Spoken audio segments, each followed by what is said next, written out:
हुन्छ कसैको ए जेसी गर हामीले कमाए त उडाइदे के तेरो जिन्दगी हो मौज मस्ती गर भने कोही बाहना हुन्छ एकजना पनि हुँदैन यदि हो भने त्यो जतिको अर्धपागल कहिले कसै पनि हुँदैन अनि हामी त्यस्तो ठाउँमा सिक्न आउने अनि हाम्रो चालचलन यो हुँदैन है कहिले पनि त्यो चिज नगर मैले आजै भने अहिले 11 बजे होला म 2 घन्टा पढाउँछु मैले भनिहालेँ मलाई हिजो अस्तिदेखि मेरो अलिकति त्यो उशृङ्खल भएको लागेको छ 2 घन्टा ट्याक्ट्याक्क 11 बजे आएपछि 1 बजीसम्म पढाउँछु होइन बुद्धि त भर्नु पऱ्यो नि यार मेरै लागि पढ्न आए जस्तो गर्छ भामाकै लागि पढ्न आएको जस्तो लाग्छ छिमेकीको लागि पढ्न आएको जस्तो लाग्छ त्यो गर्ने नै होइन मैले भने नि जुन अहिलेको बिहेव हामीले छोडेन भने जीवनमा याद गर्नु आजको दिन लिएर राखेको हुन्छ सिनियर पोजिसनमा कहिले पनि काम हुँदैन जहिले पनि आर्काल फर्काउनु आफू पनि त्यो गर भन्ने ठाउँमा पुग्नु पऱ्यो नि मेरो पढाइ त त्यो गर भन्ने ठाउँमा पुग्ने हो अर्काको दबावमा प्रेसरमा काम कति जेल गर्छ सधैँभरि काम गरेको त मन पर्दैन नि यहाँ आएर चाहिँ आफूले यो समातेर यसरी चाहिँ यसलाई यसो यसो गर्दाखेरि गर्नु र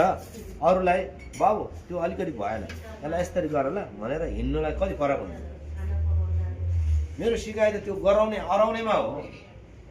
तर हाम्रो बिहेभले त्यो अराउनेमा पुग्दैन यति चाहिँ याद गरौँ हामी त्यो याद गरेन जिन्दगीमा भोलि पर्सि जिन्दगी त बन्छ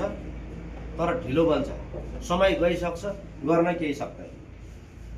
त्यही भएर जति सक्दो चाँडो फड्को कसरी मार्ने अब जो अहिले यो 15-16 वर्षको मान्छेहरू छ जसले 25 वर्षमा जिन्दगी बनाउँछु भनेर त्यो लागेन भने त्यो पनि काम छैन त्यो मेरै छोरो भयो नि काम छैन कि 25 वर्षमा करियर बनाउनु लाग्दै 20 वर्षको मान्छे 30 वर्षभित्र मेरो करियर बनाए 28-29 वर्षमै बनाउनु पर्यो 30 वर्षको मान्छे 35 वर्षमा भ्लाट्टै हाल्ने हरेकको 5 वर्षको ग्याप हुन्छ त्यो 5 वर्षको प्लानिङ पहिल्यै गरेर त्यसमा कसरी दौडिने भन्ने प्लानिङले हिँड्ने आज बालेनलाई हेर्दा हिजो मैथिली भाषामा सम्बोधन गरेको आज पहिलो नेता हो मैले देखाएको त त्यो मैथिली भाषामा त्यो अरू नेताले सबै नेपाली बोल्थे आम्मा त्यसको क्रेज त्यो 200% जित्छ त्यहाँ 200% हो क्या क्रेज हेर न कत्रो त्यो हिजो भर्खर जन्मेको हामीभन्दा सानो पुच्छे होइन त्यो आज हेर त 70 वर्षको बुढालाई तल आइदियो हो त्यो 70 वर्षको बुढालाई तल आउने अहिले जति पनि इन्डस्ट्रीमा सेफहरू छन् उसलाई पनि तल आउने खालको पढाइ हो मेरो त मैले त्यो सिकाउने हो